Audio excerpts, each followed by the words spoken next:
मुख्यमंत्री कार्यालय ओडिशा जातीय शिक्षा नीति अनुजाई प्राथमिक शिक्षा क्षेत्र में व्यापक परिवर्तन आम जो पूर्वर 2/8/2025 जो चिठीटा विड्रॉल करने गणशिक्षा विभाग और सेवा वेबसाइट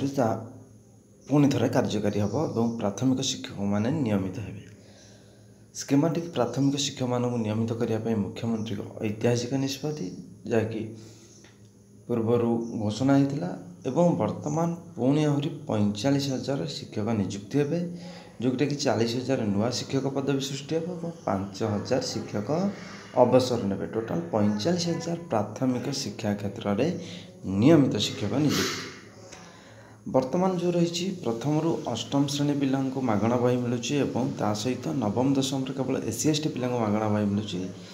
ए निष्पत्ति को परिवर्तन कर दशम श्रेणी पर्यंत सबू पिला मागणारे पाठ्यपुस्तक दिज्व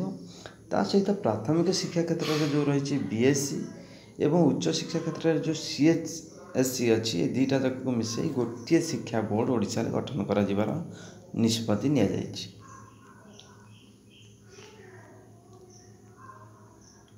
मुख्यमंत्री का निष्पत्ति अनुजाई स्कीमेटिक प्राथमिक शिक्षक मानक नियमित करने पदक्षेप ग्रहण कर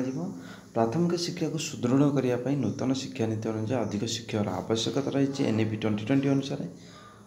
वर्तमान 45,292 प्राथमिक विद्यालय 1,60,319 शिक्षक पदवी रही एवं नूतन शिक्षा नीति अनुसार 39,366 पदवी सृष्टि कर सहित डिसेम्बर 25 सुधा 5,067 शिक्षक पदवी खाली हे तेणुक सबको मिसई देले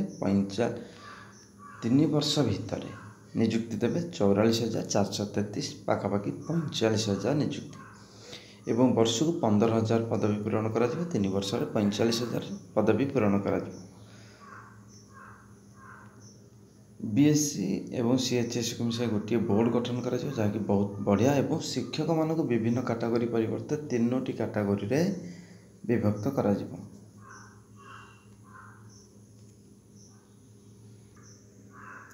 सहित जो छात्र छात्री मानकर हॉस्टल रे रहउचंती से मानक पई ANM नियुक्त करा जिवो जोटा बहुत सुंदर पदक्षेप 300 पिलांग पई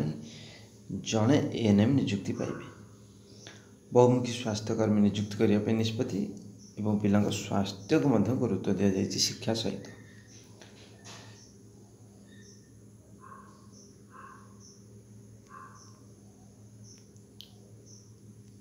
मातृभाषा शिक्षा दिज्व सहित SC ST RTI सहयोग कोरापुट बहुभाषी शिक्षा केन्द्र प्रतिष्ठा कर भिन्नक्षम पिला पाखापाखि 5,000 जिते क्लस्टर रही क्लस्टर रिसर्च पर्सन एवं नियमित भाव में नियुक्ति दिज्व स्पेशल टीचर मान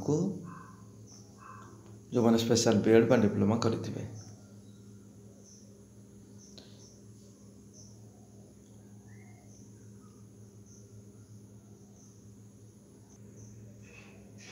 चिठी पुणी थे कार्यकारी